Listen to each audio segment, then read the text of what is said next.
Hi, I'm Don Cummings. I'm a longtime Johnson County resident. And in the first decade of this century, I led the city's Trails Advisory Board.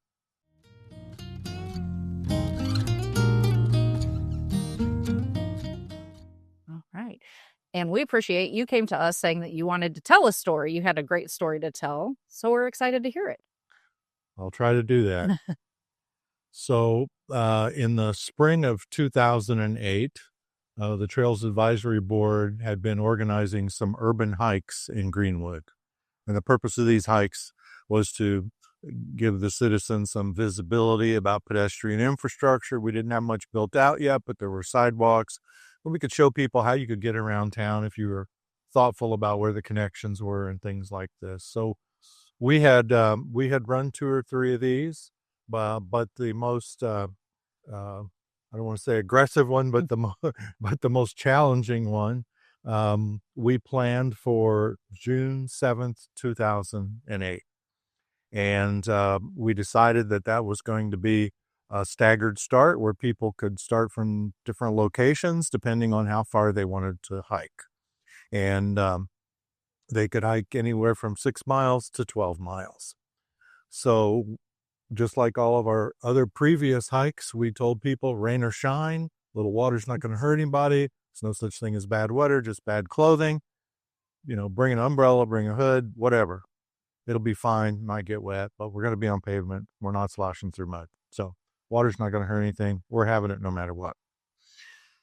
So for the people who wanted to start at the longest point and do the 12 miles, we were to meet at the Bob Evans that used to be on Sheik Road between Jonathan Bird's and the White Castle. And the manager there, the Bob Evans, was very gracious and offered us parking for anybody who was hiking and offered them a free cup of coffee if they came in and, said they were going on the hike or whatever. So my obligation running the thing and having been the one that announced it and created all the publicity around it, I showed up in my vehicle in that parking lot that morning about a half an hour ahead of time, hoping some people would show up. But it had been raining. And as I sat there, it rained and it rained and it rained and it rained harder and harder. And I thought, oh, I never imagined it might rain this hard, not just on this day, but ever.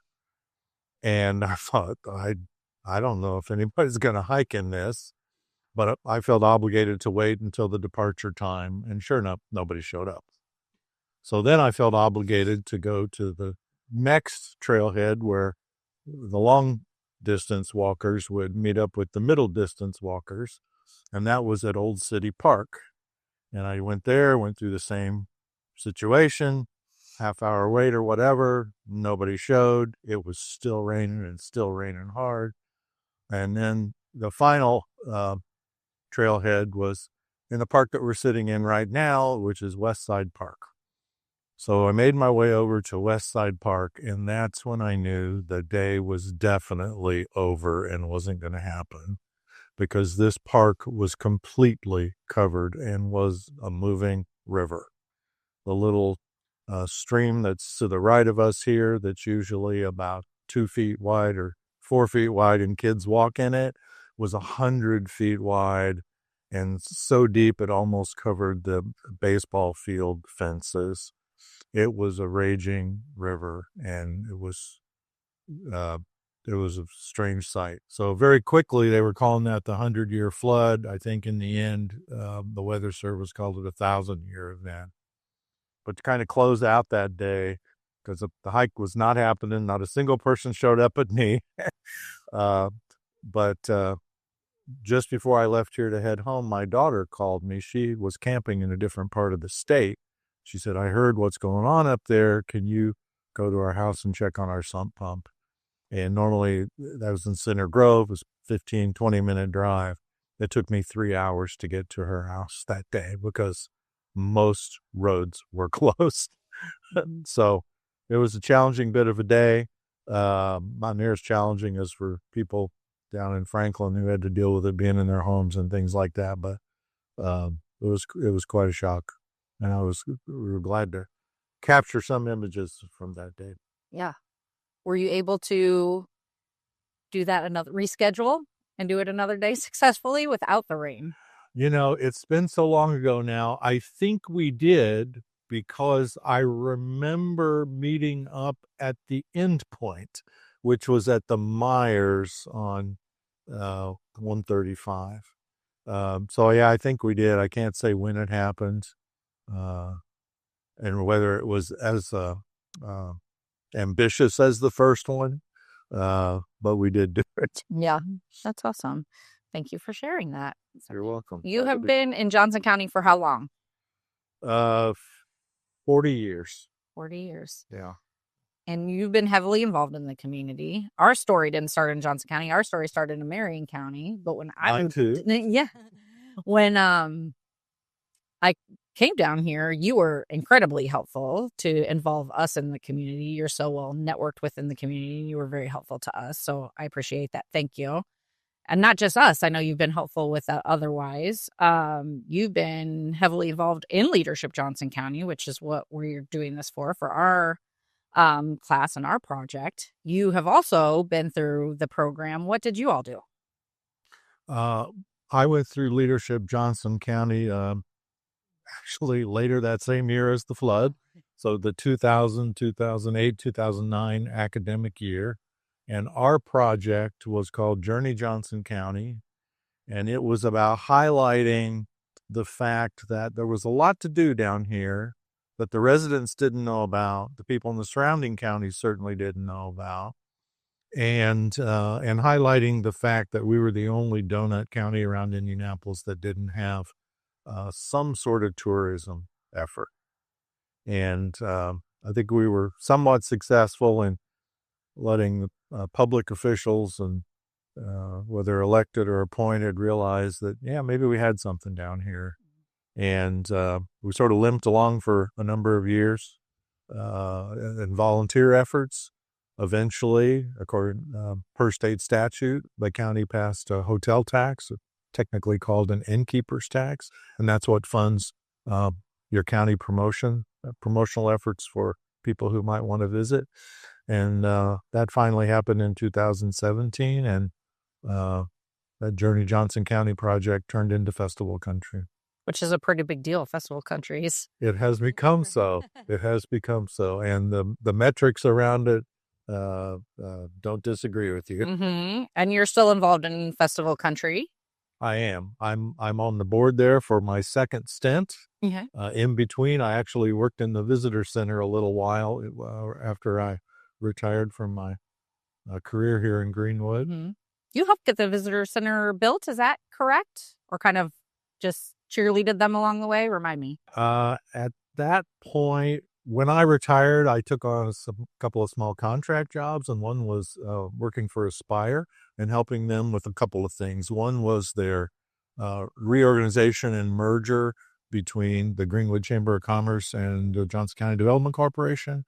Part of that was finding them office space, which they now have in Greenwood, but also working to create a satellite space for them inside the visitor center. And that has worked well for them in some instances where a company who was wanting to see what kind of place they'd be moving to would go to the visitor center for the meeting and then get a sense of place, right? Yeah.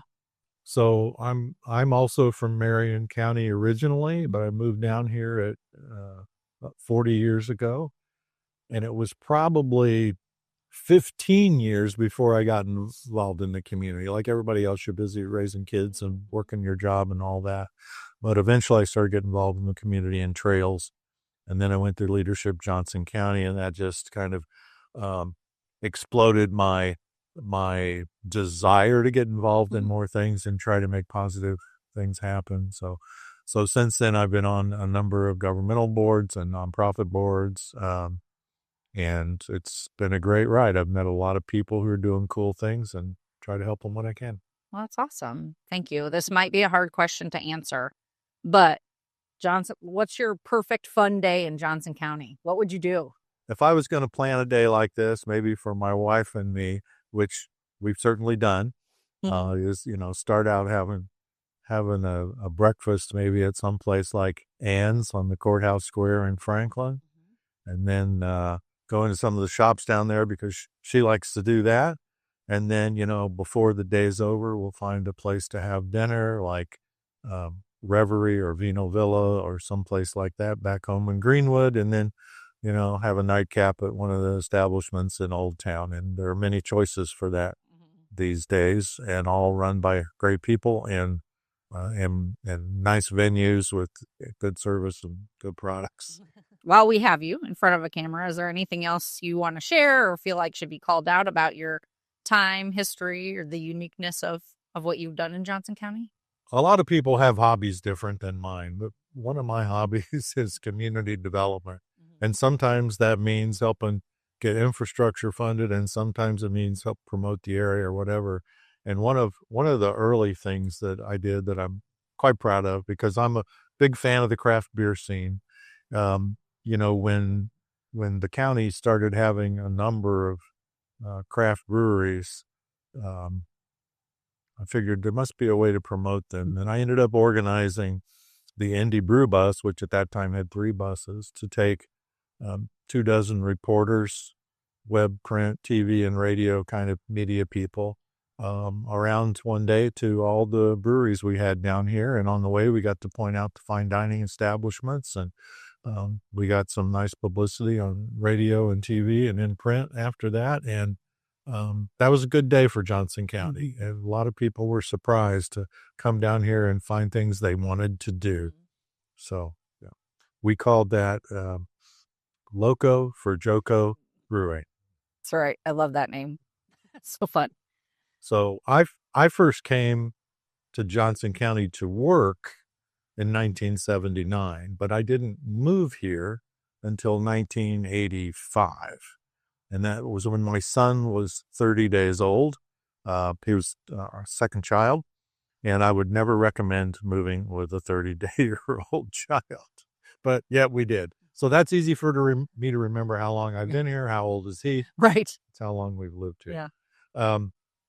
But at first, I had owned a house once in my life before, but had been renting as of late. And somebody built a neighborhood full of rental houses in Greenwood, and we rented a house. Wasn't very long before the people that built it said, yeah, we don't want to really rent, we want to sell, and they ended up buying that. And that was over in what you would call South Vala Vista. And I still live in South Vala Vista, but in a different part of the neighborhood and a different house. But at the time, there wasn't a lot to do in Greenwood, and there weren't many events to pull us together. I remember the first time going to what's now called Freedom Festival, whatever the fireworks 4th of July thing was called back then, I don't remember. And thousands of people came, and I remember thinking, wow, this feels like a community.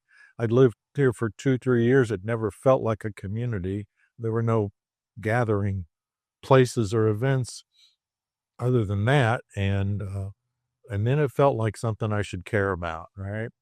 So when one of the earlier mayors, Margaret McGovern, started talking about maybe putting some trails in the city, and it took a lot longer for that to happen. But when she first started talking about it, I started thinking about one along Smith Alley Road between the Vala Vista neighborhoods and Craig Park.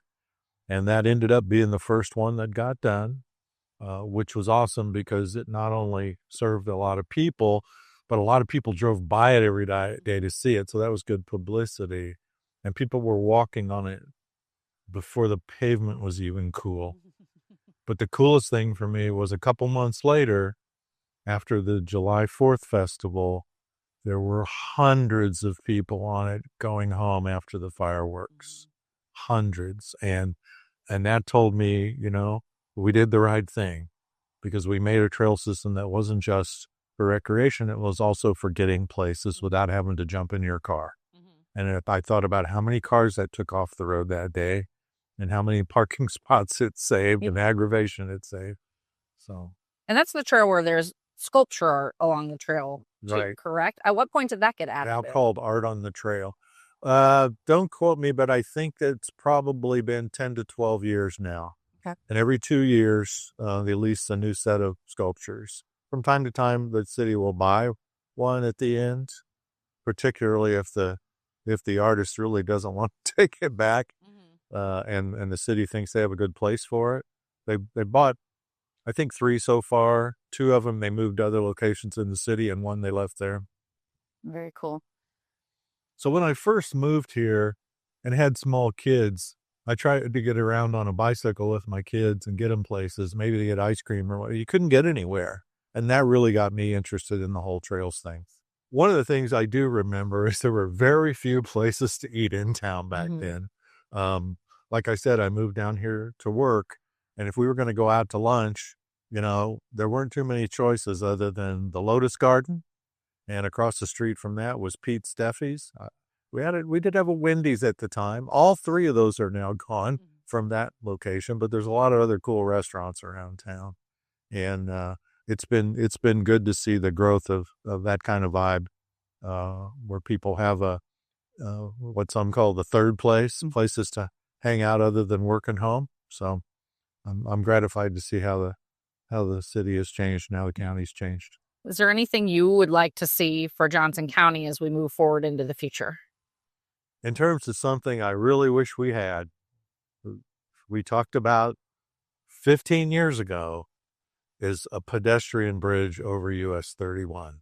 It's the continental divide of anybody walking or on a bicycle. There are some crosswalks, but it's not the safest place, but some kind of a pedestrian bridge would be awesome. All right, Don, we have you here making this legacy video. Can you tell us more about you, or what you would like to leave for us to know about you, for your kids to know about you? Tell us a little bit more about you.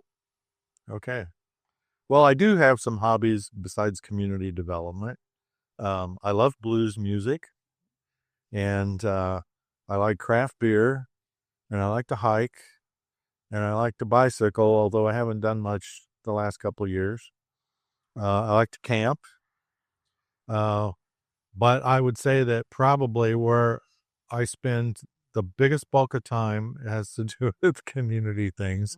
And it might be just meeting with somebody who wants to have a thought partner on a project, or get some ideas, and I enjoy that.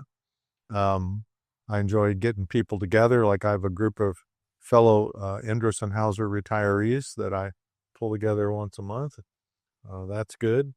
I'll tell you some things I'm really proud of is I've received the highest annual award from Leadership Johnson County and the Johnson County Community Foundation and the Greenwood Mayor's Office. And not so much to have something sitting on the shelf, but to know that the efforts are appreciated and that I'm headed the right direction, and other people agree in that direction. So, my one of my skill sets, I think, is connecting people who need each other, who don't yet know they need each other. Someone recently called that my superpower. I'll take that. My superpower is connecting people who don't yet know they need each other, but I see it. Yeah. And that's probably enough. Well, yeah, you've certainly done that for me, so I appreciate that. You've definitely made an incredibly positive impact on the county, so you are appreciated. And thank you. Yeah, of course. Thank you.